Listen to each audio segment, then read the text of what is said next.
안녕하세요. 정형외과 전문의, 재활의학과 전문의 바른세상병원 서동원 원장입니다. 오늘은 무릎 인공관절 수술에 대해 꼭 알아야 할 내용 7가지에 대해 설명해 드리도록 하겠습니다.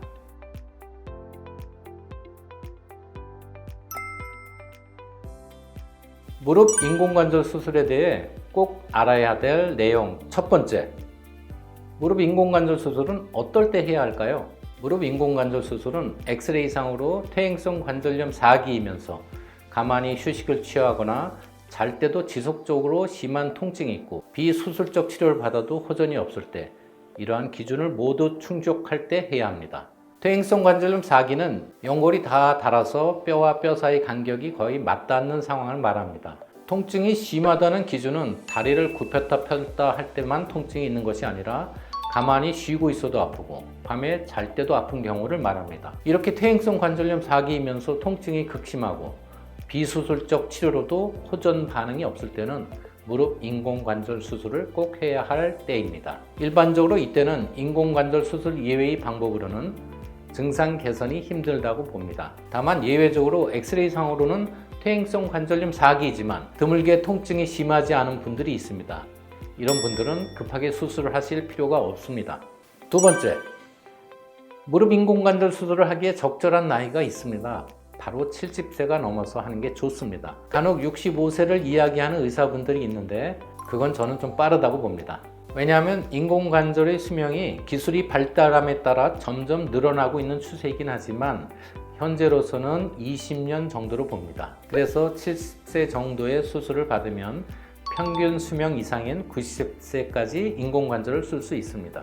따라서 아직 70세가 되지 않으셨거나 앞에서 말씀드린 수술을 꼭 해야 하는 조건에 해당하지 않으신다면 여러 가지 비수술 치료를 통해 통증을 완화시켜서 최대한 버티는 것이 좋습니다. 예를 들어 나이가 아직 60세인데 수술을 해야 하는 조건에 다 부합하는 경우라면 이때는 수술을 하시는 것이 좋습니다. 왜 그럴까요? 세 번째, 무릎 인공관절 수술을 받아야 할 시기에 수술을 하지 않고 오래 버티면 나중에 수술을 했을 때 결과가 더 안 좋을 수 있습니다. 통증 때문에 다리를 잘 안 움직이려고 하니까 결국 관절이 굳고 움직이는 기능도 떨어지게 되는데요. 다리가 완전히 펴지지 않고 완전히 굽혀지지 않는 상태가 오래가면 무릎 관절이 퇴화되고 굳어버리기 때문에 나중에 수술을 해도 수술 이후에 관절의 운동 범위가 잘 나오지 않을 가능성이 있습니다. 따라서 수술을 꼭 받아야 하는 상황이라면 이 시기를 계속 버티면서 너무 고생하시지 말고 최대한 빨리 수술을 받을 것을 권해드립니다.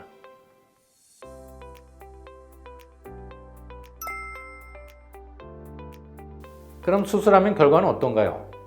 많이들 물으시는데요. 네 번째, 무릎 인공관절 수술은 수많은 퇴행성 척추관절 질환 수술 중에 가장 결과가 좋은 수술에 속합니다. 실제로 미국 정형외과 학회에서는 무릎 인공관절 수술을 두고 전체 의학 수술 중 가장 성공적인 수술법 중 하나라고 인정할 만큼 결과가 좋은 수술입니다. 저희 바른세상병원은 관절 질환뿐만 아니라 척추 질환도 보고 있지만 수많은 퇴행성 척추관절 질환 중에 이 무릎 인공관절 수술이 가장 결과가 좋고 성공률이 높은 수술에 속합니다. 미국 정형외과 학회의 발표에 따르면 무릎 인공관절 수술 후 90% 이상에서 통증이 현격하게 줄고 수술 15년 후에도 85%의 환자가 호전된 상태를 잘 유지하고 있다고 합니다. 이렇게 수술 후 시간이 오래 지난 후에도 지속적인 호전을 보이는 수술이 많지 않습니다. 이처럼 무릎 인공관절 수술은 걷지도 못하고 잘 때도 항상 극심한 통증에 시달리던 사람을 걷게 해주고 일상생활을 가능하게 해주는 축복과도 같은 수술입니다. 그러니 수술에 대해 너무 걱정하지 마시고 수술을 해야 하는 상황에서는 미루지 마시고 꼭 수술을 받으시기 바랍니다. 자, 무릎 인공관절 수술은 이렇게 좋은 치료지만 이 수술도 부작용이 있는데요. 다섯 번째, 무릎 인공관절 수술의 부작용에 대해서 설명드리겠습니다. 가장 심각한 문제를 초래할 수 있는 것이 수술 중 감염입니다. 감염 문제는 전체 환자 중에 약 0.4에서 2% 정도의 비율에서 발생하고 있는데요. 사실 감염 문제에 있어서 가장 중요한 것이 의사 개인의 노력만으로는 감염 발생 가능성을 완벽하게 줄일 수 없다는 것입니다. 감염 발생을 최소화하기 위해서는 수술실 환경 자체가 최대한 멸균 환경으로 만들어져야 합니다. 그런데 이렇게 수술실 환경 자체가 최대한 멸균 상태로 만들어져 있느냐를 인증해주는 제도가 있는데요. 바로 보건복지부의 의료기관 인증제입니다. 따라서 환자분들 입장에서 감염 발생 가능성을 최소화하기 위해선 가능하면 보건복지부 인증 의료기관으로 내원하시면 도움이 되실 겁니다. 무릎 인공관절 수술의 또 다른 부작용이 있는데 바로 출혈입니다. 무릎 인공관절 수술은 수술 특성상 출혈이 많이 발생하는데 출혈량이 많으면 필연적으로 수혈을 해야 합니다. 그런데 수혈은 감염이나 그 외 합병증의 원인이 될 수 있습니다. 따라서 이러한 부작용을 낮추기 위해선 가능하면 수혈 없이 수술을 시행하는 병원, 즉 무수혈 무릎 인공관절 수술을 시행하는 병원으로 가는 것이 좋습니다. 무릎 인공관절 수술을 받고자 하는 병원이 수혈 없이 진행하는 수술 비율이 얼마나 되는지는 병원 홈페이지에서 쉽게 확인하실 수 있으므로 내원 전에 꼭 이 부분을 살펴보시길 바랍니다. 마지막으로 제가 앞서 무릎 인공관절 수술은 퇴행성 척추관절 질환 수술 중에 가장 결과가 좋은 수술에 속한다고 말씀드렸는데 30에서 40%의 환자에서 수술 후 약간의 통증을 호소하는 부작용이 발생할 수 있습니다. 물론 이러한 통증은 수술 이전에 호소하던 아주 극심한 통증보다는 훨씬 더 약한 정도의 통증인 경우가 대부분입니다. 그렇다면 이러한 수술 후 통증 등의 문제를 줄이기 위해선 무엇이 중요할까요? 바로 의사의 실력과 수술 숙련도입니다. 이 의사의 수술 숙련도는 아무래도 수술 경험과 수술 횟수에 비례하다 보니까 당연히 의사의 수술 경험이 많은 병원으로 내원하시는 것이 좋은데요. 어떤 병원이 얼마나 많은 관절 수술을 하는지 여러분이 객관적으로 알기는 어렵습니다. 그런데 이를 인증해 주는 것이 보건복지부 지정 관절전문병원 제도입니다. 게다가 관절전문병원 제도는 보건복지부가 관절 질환에 대해 얼마나 많은 환자들을 보는지만 인증하는 게 아니라 의료의 질은 얼마나 높은지까지도 평가해서 관절 질환에 대한 전문성을 부여하는 제도입니다. 평가 항목이 까다로운 만큼 실제 보건복지부가 정식으로 지정한 관절전문병원은 경기도에 단 4곳뿐입니다. 따라서 내가 방문하려는 병원이 보건복지부 지정 관절 전문 병원인지를 확인하면 진료 받으시는데 많은 도움이 되실 겁니다. 보건복지부의 의료기관 인증제도와 관절 전문 병원 인증제도 지정을 받았는지는 병원의 홈페이지에서 확인하실 수 있으니 참고하시길 바랍니다.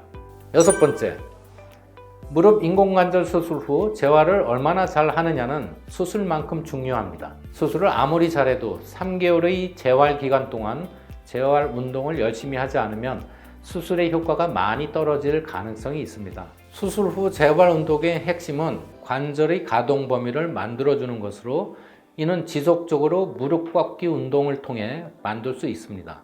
저희가 수술 후 3주의 입원 기간 동안 관절 운동을 통해 무릎이 굽혀지는 각도가 130도가 나오도록 만들어 드린 후 퇴원을 하시기 때문에 수술 후 집에 가서 재활 운동을 하는 것에 대해 너무 걱정하실 필요는 없습니다. 그리고 요즘 무릎 운동 기계도 대여가 가능하니 퇴원 후 집에서 혼자 충분히 하실 수 있습니다. 너무 겁내지 마시고 3개월 동안 꼭 재활 운동을 열심히 해주시길 바랍니다. 7번째, 무릎 인공관절 수술 후에는 재활뿐만 아니라 평소 무릎 관리도 굉장히 중요한데요. 특히 이 무릎 인공관절 수술과 퇴행성 무릎 관절염은 전 세계적으로 한국에서 여자분들의 비율이 압도적으로 높습니다. 왜 그럴까요?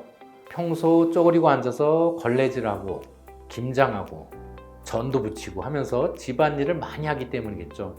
이렇게 무릎에 안 좋은 습관을 지속하는 것은 인공관절의 수명에도 영향을 미칠 수 있습니다. 그래서 특히 여자분들은 수술 후에 방바닥에 앉는 좌식 생활부터 시작해서 쪼그리고 앉는 습관, 일의 방식 등을 다 고치셔야 합니다. 이런 자세들은 수술 전에도 문제가 되고 수술 후에도 문제가 되는 무릎에 매우 안 좋은 영향을 주는 자세들입니다. 따라서 절대로 수술 후에는 하지 마시길 바랍니다.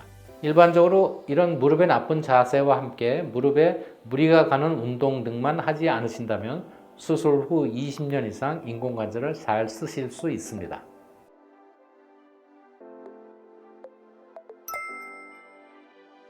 자, 오늘 이렇게 무릎 인공관절 수술에 대해 꼭 알아야 할 7가지 내용을 설명드렸는데요.